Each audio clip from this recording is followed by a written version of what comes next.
పడుతూ పరుగులిడుతూ తీరాన్ని చేరాక ఆగేది ఎందుకలా?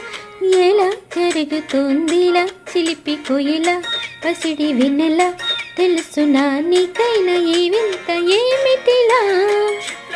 ఆద్యంతమీ లోకము ఏ వైపు చూసినా ఈ పంచభూతాల తీరు మనిషికెంత వెతికినా ఆశ్చర్యం కలిగించే ఈ సృష్టి యావత్తు రమ్యమే.